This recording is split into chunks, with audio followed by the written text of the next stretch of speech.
In this sixth and final video on combat mission tactics, I'm going to use combat mission Fortress Italy to give some tips on how to fight. Two battles, fought on successive days in a river valley in Sicily, set the scene for this video. On either side of the river valley are forested ridges. The first battle opens with the Americans, of unknown strength, occupying the valley and ridges on either side. My Italian infantry moves forward to make contact with the Americans. They will be reinforced by more Italian infantry and light tanks, and later on by some Italian assault guns. The objectives are the bridges, the farm in the valley, as well as the barns on both the northern and southern ridges. My men in the valley start the scenario bunched up, so I want to immediately spread them out to prevent unnecessary casualties, in case the enemy can zero in on them with cannon or mortar fire. The next thing I do is ask the question, where can the enemy be? You answer this question by reconnaissance. So I cautiously advance one unit in front of the others, always trying to make contact with the smallest possible force.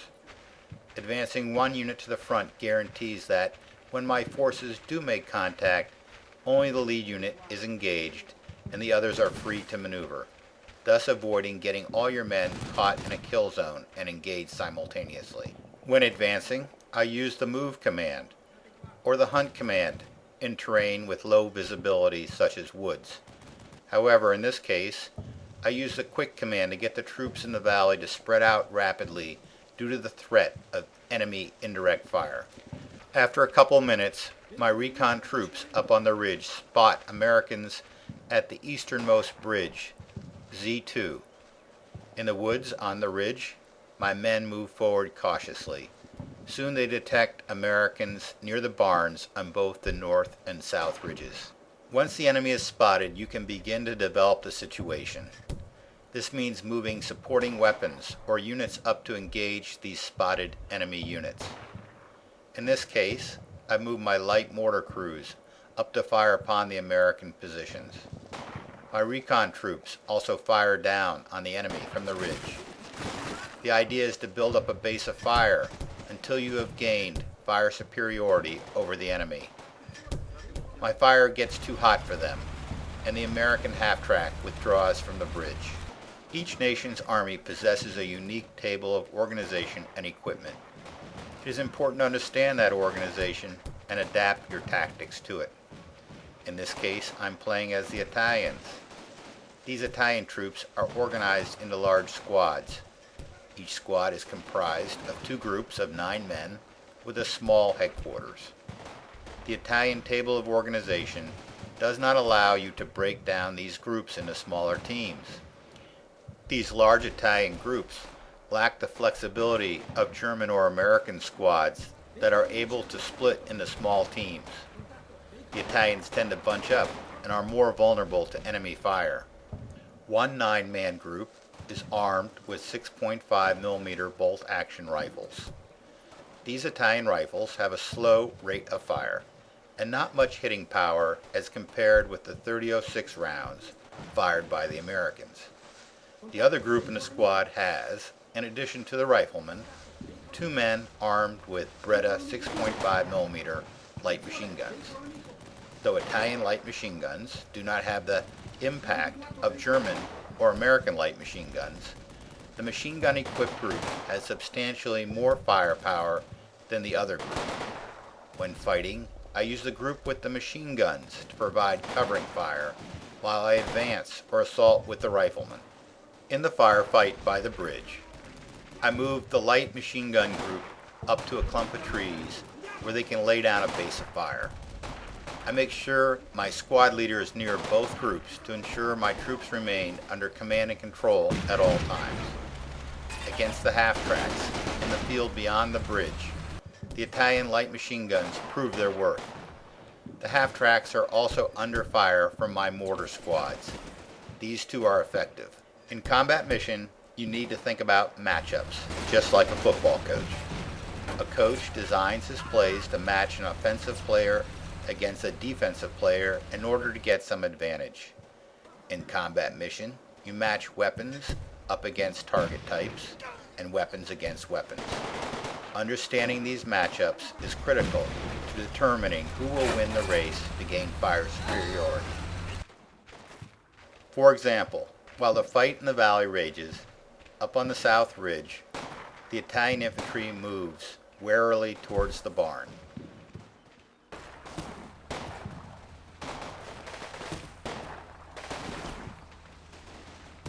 Suddenly, they come under fire from a 50 caliber machine gun mounted on an American half-track.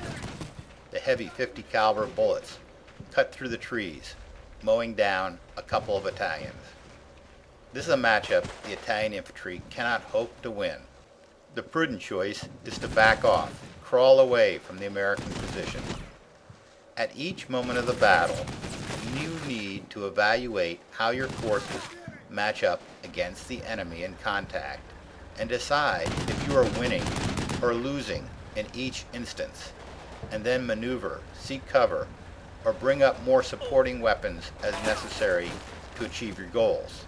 This is all part of developing your situational awareness. When playing combat mission in the turn-based mode, you have the luxury of watching the movie over and over. The first time I watch the movie, I always watch it with the camera position so I can observe the entire battlefield. The purpose of this first viewing is to see if I have taken any casualties. Your unit will flash when a man goes down. After I have identified each unit that has suffered a casualty, I will zoom in and watch the movie again to determine how they got hit. In this way I figure out if I'm losing any matchups with the enemy. In this case, we are now assaulting the bridge Z2. There are some Americans in foxholes on the other side of the bridge, and they make a run for the half-track in the field. They make it due to the slow rate of fire of my second-rate Italian rifles. The Americans open up with a 50 caliber on board the half-track and cut down my men on the bridge with enfilading fire. Enfilading fires where the axis of the fire is in line with the long axis of the target. Remember, combat mission realistically simulates the flight of every bullet and shell. As my men get on the bridge, they come under fire from previously hidden enemy units at the farm near the river. The enemy has anti-tank guns and heavy machine guns. I have just attacked into an enemy kill zone. This is a bad matchup. Sometimes my situational awareness is poor. While we are attacking the bridge, I fail to notice that there are some explosions up on the ridge to the north. What could they be? Mortars, perhaps? You need to be able to identify weapons by the type of explosion, just like a World War II infantryman. As my men are pinned down by the bridge, the Americans hit me with a devastating mortar barrage. Those earlier mortar rounds were spotting rounds. The Americans must have a spotter at the farm. Within a couple minutes, my assault force is destroyed. While the firefight at the bridge was going on, I have moved my mortar teams up on the north ridge. The enemy had abandoned their position as my infantry moved through the woods towards the north barn. They jumped in a jeep and drove over to the south barn, shooting at my infantry hiding in the woods. Now my mortar teams have set up on the edge of the woods on the north ridge where they can fire down on the farm. This is a promising matchup against the American anti-tank guns. I have to suppress those American anti-tank guns before I can get my reinforcing light tanks into action.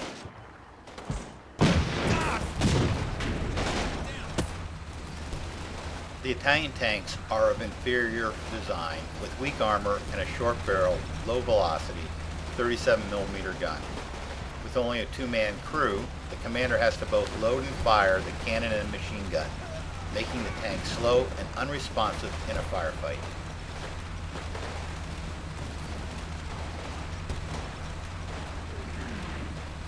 Soon I have my forces marshaled up on the ridge, ready to duel with the Americans below in the valley.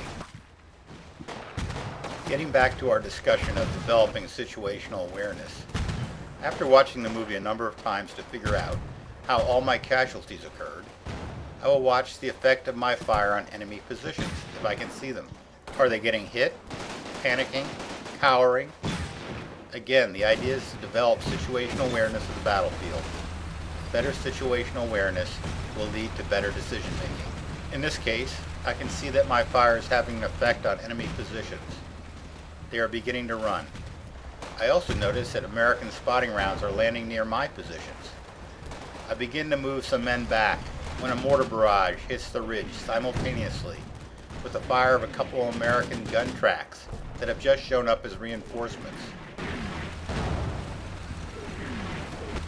I can't win this matchup, and I have all my forces run for cover deeper in the woods. The battlefield is now dominated by the presence of the American gun tracks near the bridge. With their 75mm guns, these gun tracks will have fire superiority wherever they can shoot. However, they can't be everywhere, and there are only 2 of them, supported by a half-track with a .50 caliber. My forces hang back, hiding in the wooded ridges while I wait for my reinforcing tank destroyer platoon. Looking over the battlefield, I see that as long as the gun tracks stay down by Bridge 01, I can approach the farm with my infantry by way of Bridge 02 without being seen. I will move my newly arrived tank destroyers into hull-down positions to support the infantry attack on the farm by fire, while at the same time not exposing myself to the gun tracks at the other end of the valley. I verify this by moving the camera along the route my men would take and stopping to look back at the enemy positions. Reading terrain is one of the most important skills needed to prevail in combat mission. Don't hesitate to move the camera down to eye level and see what you can see. Lock the camera onto one of your units and play the game like you are playing a first-person shooter. That way, you develop a real feel for the terrain.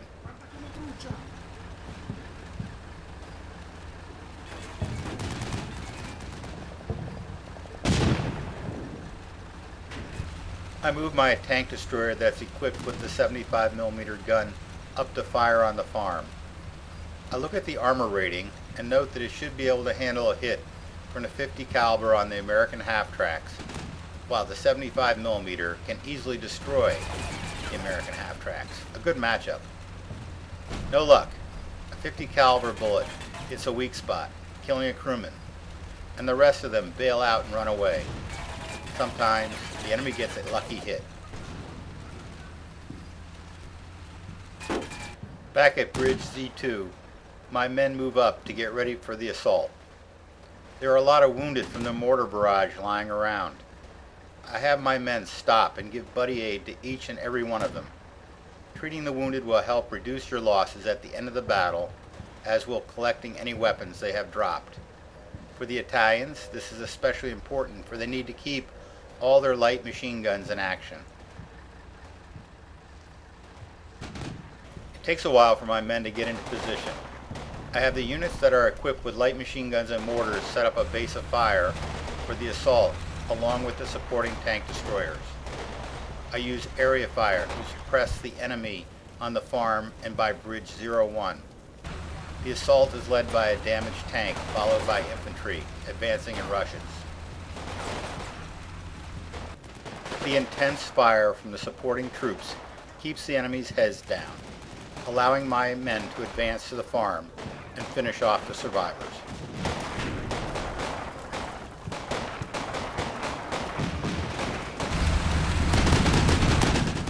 The Americans move up the gun tracks to counterattack by fire.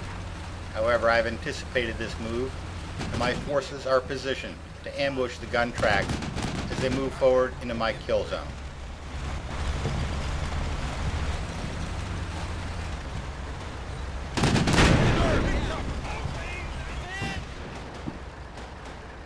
Enemy vehicles ahead.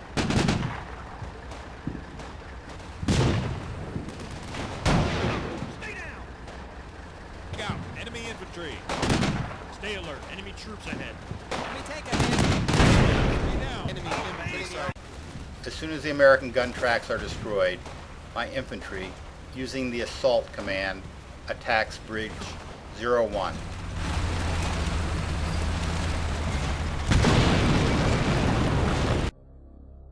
We have captured the valley. The next day, the enemy returns to take the valley back. We are waiting for them and have positioned our men on key terrain on either side of the valley. Our forces consist of a company of Italian infantry, supported by mortars, light anti-tank guns, and light tanks. We anticipate the enemy will attack the farm with heavy weapons, so we position a substantial part of our forces to the rear, around Bridge Z2, to fire down the valley in support of our troops at the farm. Our calculation proves correct when the enemy opens the attack with a pre-planned mortar barrage on the farm. Pre-planned barrages are effective if you know where the enemy will be set up. In this case, my human opponent has made a good guess, but fortunately I have moved more than half of my men out of the farm area to positions further down the valley. Meanwhile, I move the Italian light tanks to positions on the ridges where they can fire at long range down the valley. I position them where they have cover to their front but can fire obliquely on the enemy moving along the sides of the valley.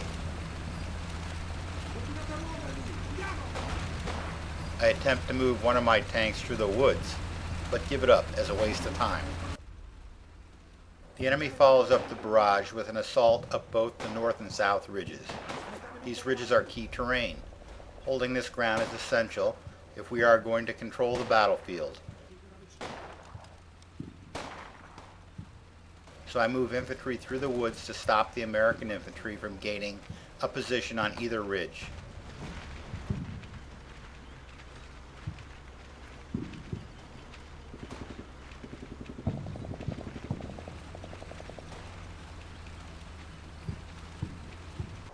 When fighting in the woods, I have my infantry use area fire. If all I can see is unknown or unidentified enemy icons, I plot area fire in that direction. It is best to use fire from multiple directions so it converges on the target area, catching them in a crossfire. At the very least, it will make the enemy cower or pin them down. To get an idea how effective suppressive fire is, watch your own troops as they receive incoming fire and see how they react. The enemy will react in the same way. The degree of suppression is a function of the intensity of the fire, the quality of the troops under fire, and the influence of nearby leaders. When the enemy is exposed, I let my men pick their own targets, for they are efficient at target selection. But if the enemy's position is only suspect, I use area fire. Putting lots of lead downrange continuously is essential to gaining fire superiority. If the enemy is close, within 25 yards, I use area fire to get my men to throw grenades at the enemy.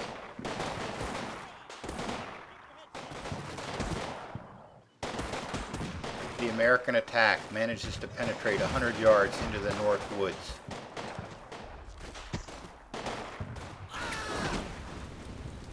On the south ridge, the Americans are stopped by unsuppressed Italian fire from the flank.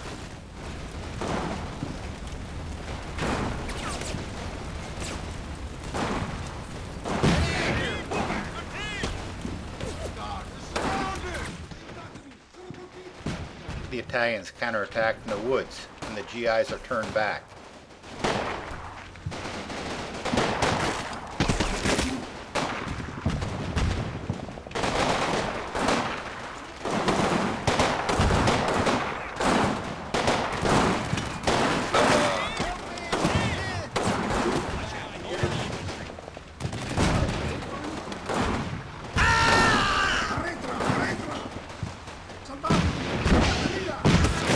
The Americans are hemmed in a small corner of the North Ridge Woods, so this is a perfect spot to call in mortars.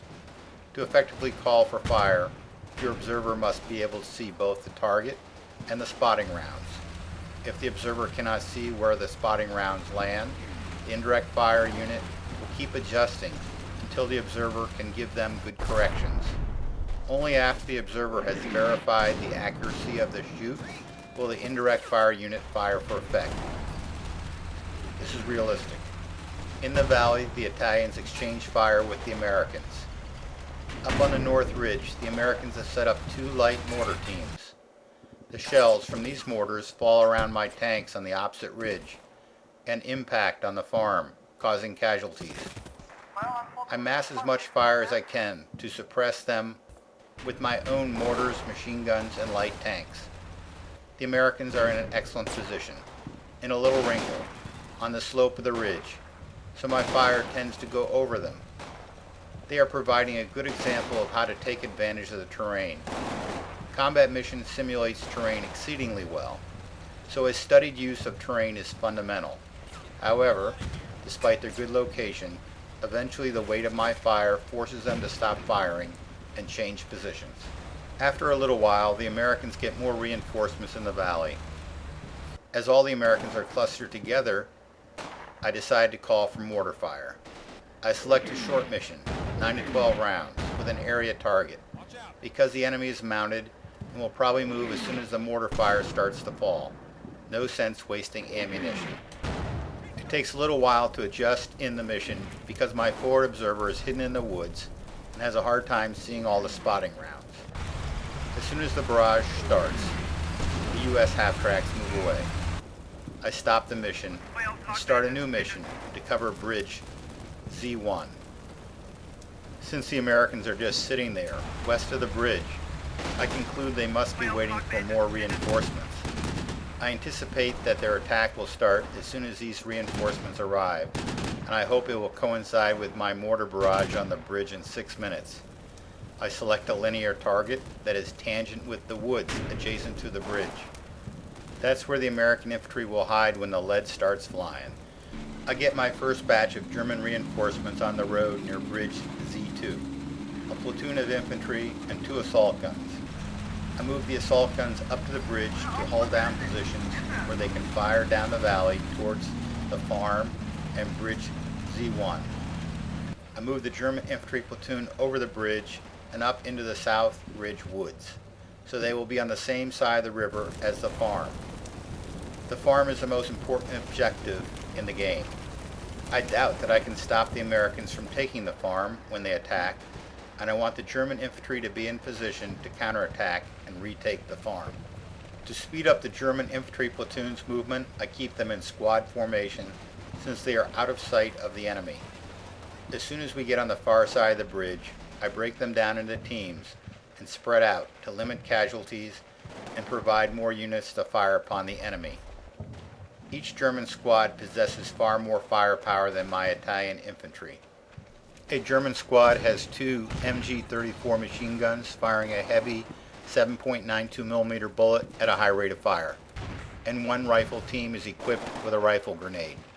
3 teams with a lot of firepower. I have set up a hasty defense. I control the South Ridge and will soon clear the Americans from their toehold on the North Ridge.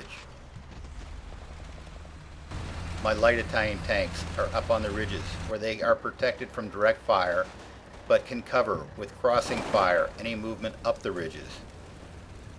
My assault guns, 1 light anti-tank gun, and the light mortars are positioned to cover Bridge Z1 and the farm. The farm is lightly held, for I'm sure it will bear the brunt of American firepower. Up on the ridges I have my Italian and German infantry in position to counterattack the farm. I don't have to wait long. My forces are nearly all in position when the American reinforcements show up. A tank platoon.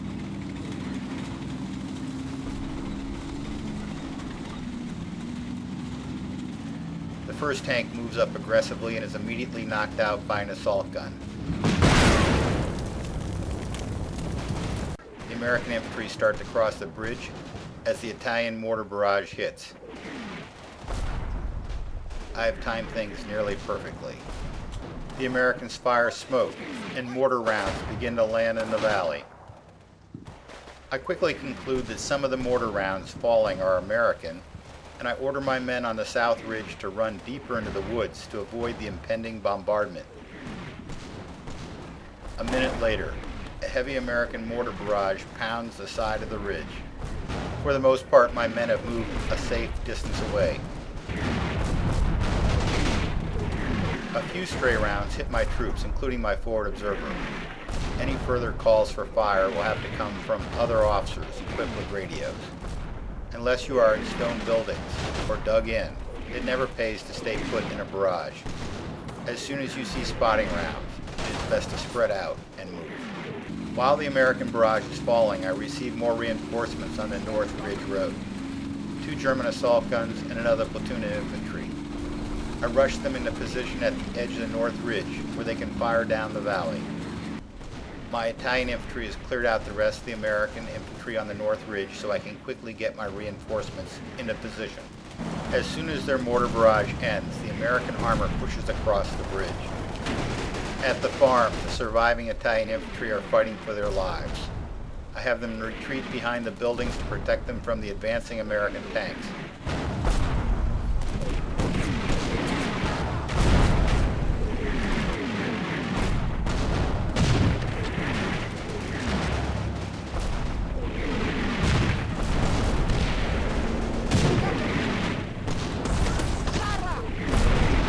A deadly duel between my hull-down assault guns and the American tanks ensues. It lasts just a couple of minutes.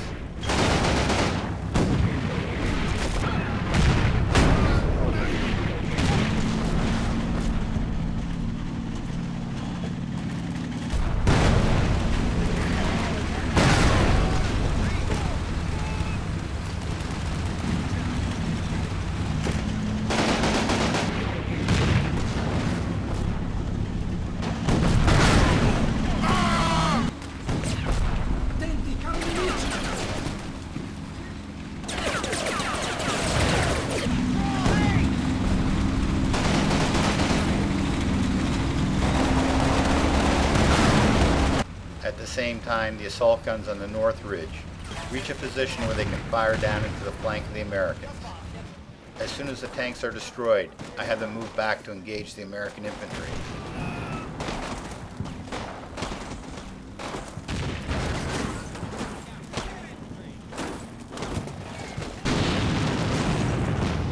The German and Italian infantry come online.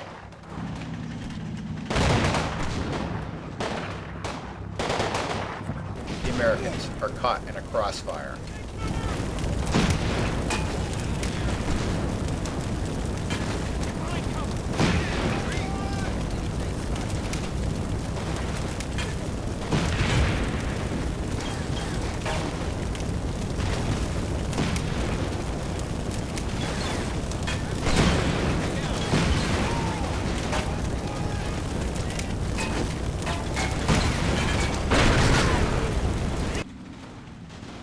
I order the German and Italian infantry on the north and south ridge to advance on the farm and bridge Z1.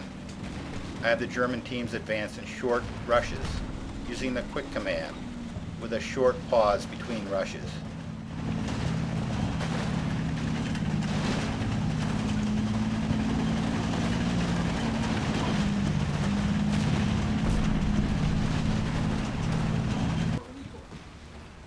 I have the larger Italian infantry groups use the assault command. When using the assault command, the group will split itself into teams and will perform fire and movement towards the point selected. When you are prevented from breaking your large squads or groups into teams due to the table of organization, the assault command is the best way to attack a point a short distance away.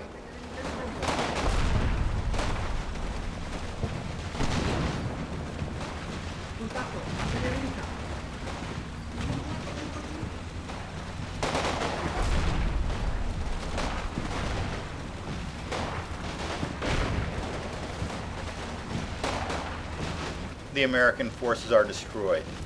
Just a couple of dazed American infantry teams are left.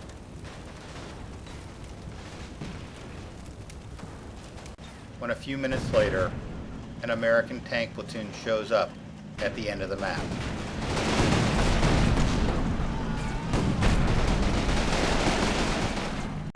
They quickly demonstrate why an assault gun is no match for a tank in the open country.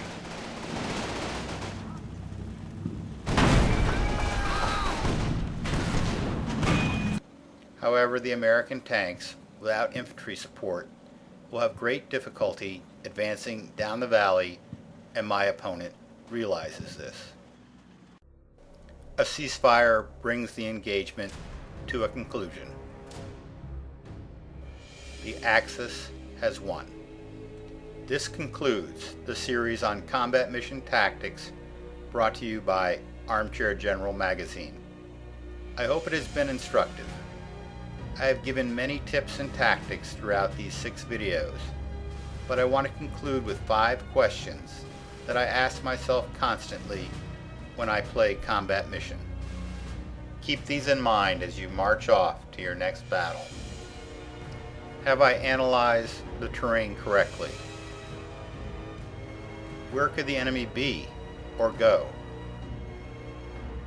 Where am I exposed? Am I in too much of a hurry? How do I gain fire superiority? This is Jeffrey Paulding for Armchair General, signing off.